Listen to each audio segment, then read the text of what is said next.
Sa iban pang balita, mga PWD ID sa Iloilo City nga wala sang security label hindi na mabaton sa mga establishmento sugod sa Marso 1. Samtang pila ka mga PWD sa Bacolod City ginareklamo ang hindi pagbaton sang iladaan nga card sa mga establishmento. Ini ang gintutukan ng Kim Salinas kag Adrian Prieto.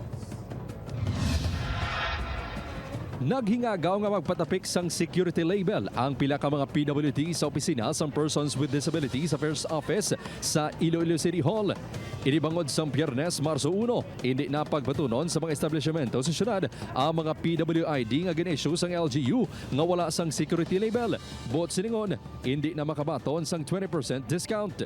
Ko lang giningagaw ko lang kay dula iya benepisyo kundi ko pingagawan. Importante kikidamo man may mabulig ya kung magbakal ka kundi nga may mainos sa bulong ko. Ang lihok ang santo sa Executive Order number 157 sa alkalde matapos ang reports nga may nagahimo sa mga peke nga PWD ID.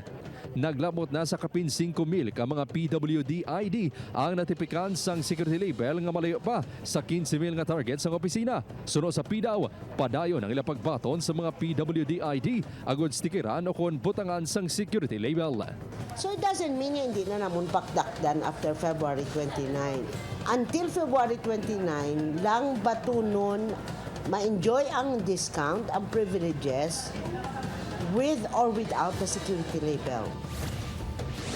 Sa 2014 pa na-diagnose nga may ginasuprer nga mental stress si Elias Jenny. Sa sulod sa isang dekada, makapila na siya kabeses nagpa-renew sa niya PWD ID. Apang sang damlag lang, ginkakibot sini nga ang ID nga ma-expire pa sa 2025 ang wala na ginabaton sa grocery store kundi siya nagapangumpra.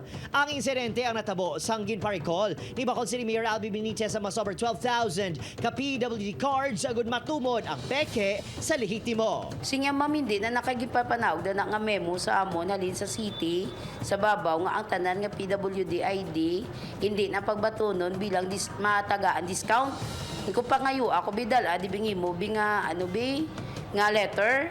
Sinya wala mang verbal ang ginambas ko ati amo nang lain sinyo kay Ginareklamo sini ang diskriminasyon bangod masami. Ginadudahan man kaangay sini nga PWD nga wala sang pisikal nga kasablagan. Si Josephine naman, ginkakibot nga nakakas ang ilang benepisyo bilang PWD sa priority lane. Si Josephine kagambata sini ang mga ginasuprer nga balatian sa Corazon.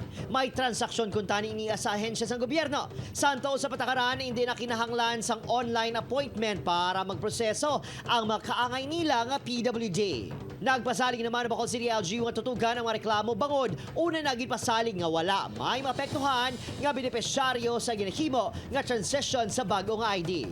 Hindi man siya nagasiling nga mauntap bason or hindi na maghatag ang mga establishment ang consideration. Sa katapusan sa Marso ang deadline nga makompleto nga mabayluhan kag ma-validate ang PWD card sa syudad. Opo, Kiril Casillo, Adrian Prietos, Kim Salinas, One Western Visayas.